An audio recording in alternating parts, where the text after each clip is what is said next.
A consistently inconsistent political process aimed at restoring peace in war-torn Afghanistan has still not been able to come up with something concrete. New components and propositions are not adding up to anything remarkable. Talks' destinations are changing, but not the Afghan destiny. Meanwhile, New Delhi has struck the right note by emphasizing the need of ensuring peace in the region in order to see Afghanistan peaceful. At the 9th Heart of Asia Ministerial Summit in Tajik capital of Dushanbe, India, in a veiled reference to Pakistan's continued support to terrorism and non-state actors, urged the stakeholders to endeavour in directions of achieving regional peace.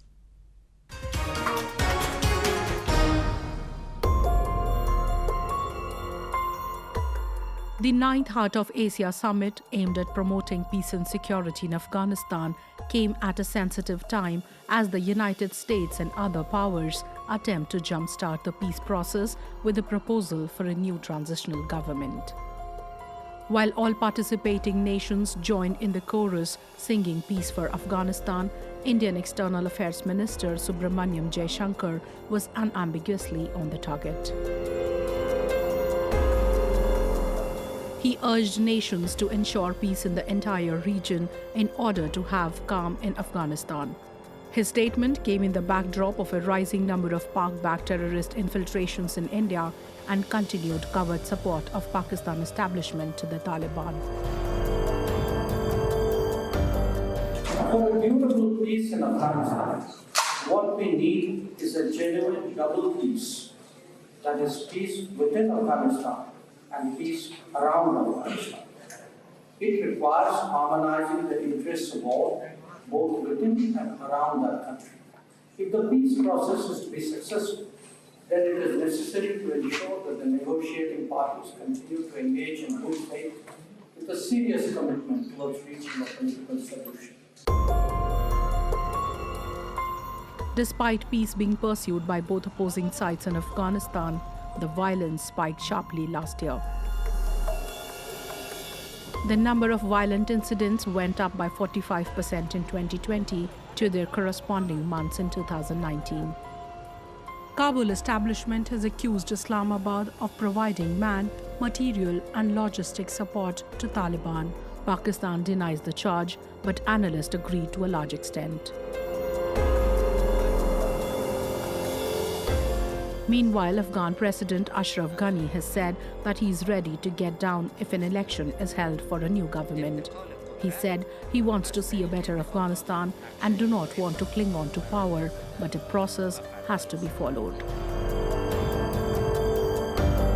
Envision three phases to this passage: making, building, and sustaining peace, focused on achieving the agreed-upon end state of a sovereign, democratic, united, neutral, and connected Afghanistan. The United States has drafted a peace plan calling for the current Afghan government to be replaced with an interim administration until a new constitution is agreed and elections held. All stakeholders had agreed to accelerate the peace process in the recently held summit in the Russian capital Moscow, but things are appearing to hit another roadblock as Ghani is not ready for transitional government without elections. The next meeting of regional players is scheduled in Turkey, but any remarkable development appears unlikely.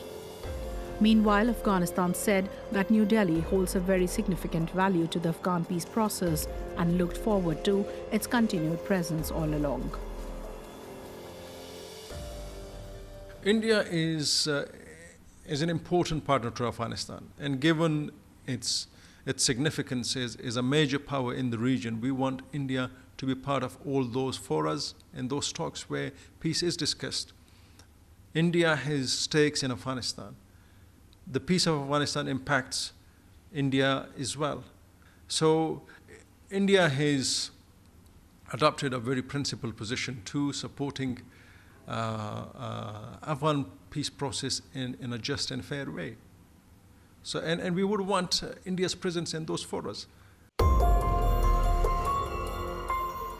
India has been one of those important neighbors and allies of Afghanistan in which it has expressed trust and confidence over the years. From hosting Istanbul peace process to developing Afghan infrastructure, Indian commitment towards Afghan peace has reflected in its unwavering pro-Afghan endeavours. The international community, including the United States, has acknowledged the importance of New Delhi in carrying the process forward, as Washington recently said that India must be included in all steps of the peace process.